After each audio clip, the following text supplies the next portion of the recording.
नमस्कार, तुमचं आमच्या नवीन ब्लॉगमध्ये खूप खूप स्वागत. आजचा ब्लॉग हा आमचा डेली रुटीनचा असणार आहे, ज्यामध्ये आम्ही सकाळचं काय करतो, आमची सकाळ कशी जाते त्याबद्दल असणार आहे. तर चला ब्लॉग कंटिन्यू करूया आणि पाहूया आत्या काय करतात ते.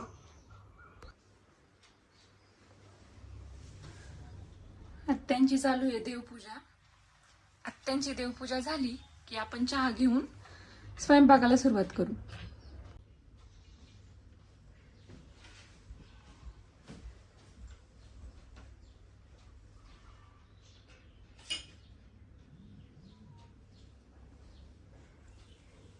चहा घ्या आत्या.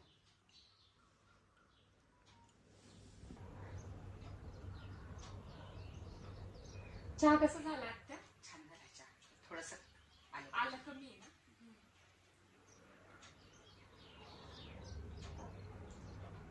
आज भाजी काय करायची आत्या? काल आम्ही शेतातून तांदूळ आणलाय आणि आपल्या शेतातली गवार करून आणली. तर मग तांदूळचा आणि गवारची भाजी. भाकरीच करू. शंभू उठली की परत ती काय करून देणार नाही. हो, मग तिची आंघोळ, मग तिचं आवरायला लागतं. खूप वेळ जातो त्याचा. त्यापेक्षा आता ती झोपलेली तर पटकन भाकरून देऊया. हो चालेल. मी गवार घेते सोलायला पटकन. बरं, तू गवार सोल, तोपर्यंत मी तांदूळाची भाजी करते. हो चालेल. आपण पाहूया त्यांनी काय काय भाजीपाला आणलाय शेतातनं. आत्या, आत्ता आपण गावारीची भाजी आणि तांदूळची भाजी तर करणार आहे. दोनच झाडाचे एवढे टोमॅटो आहेत. भेंडी, दोडकेचे खूप कळ्या लागल्यात. आता पहिल्यांदा सुरुवात झाली आहे दोडक्याची. आणि लिंब दोनच आणली, काही जास्तीची गरज नाही, म्हटलं परत गेल्यावर आणता येईल. थोडासा भाजीपुरता शेवगा आणला. अजून खूप भाजीपाला होता, पण एवढं गरजेचं आहे आपल्याला, बास एवढा. हो, भरपूर भाजीपाला झाला आत्या. हो, आपण करूया स्वयंपाकाला सुरुवात. चालतंय. तांदूळचा तर निवडून झालाय. एवढा कांदा कट करून झाला की भाजीला फोडणी टाकते. वाटण तर केलेलंच आहे. मग फोडणी टाकून तर करून घेते तांदूळची भाजी तयार.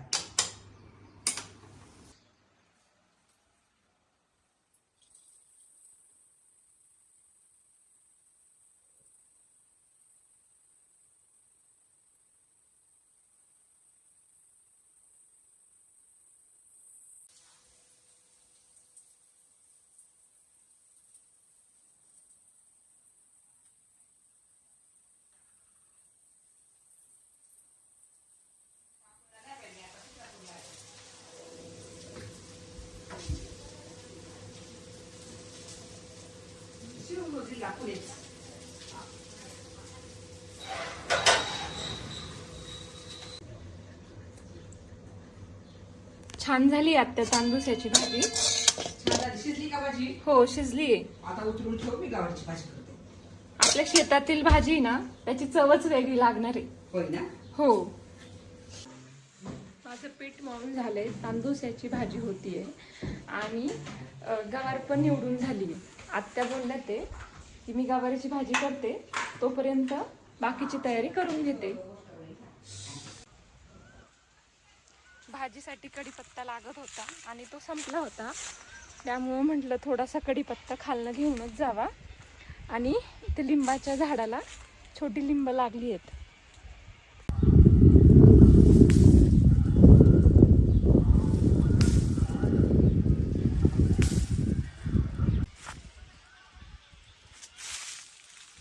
जास्त लिंब नाहीये, कारण आम्ही वापरले ते थोडी थोडी करून संपली ते आता.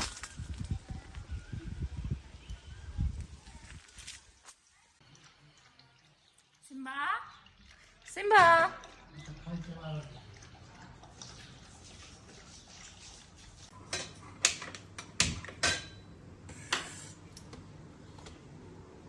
आत्या मी साईडला लगेच चपाती आणि भाकरी घेते करून. चालेल, मला भाजीची एवढी फोडणी करू दे.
हे पहा आमचा स्वयंपाक झालाय, ताट रेडी आहे, या जेवायला.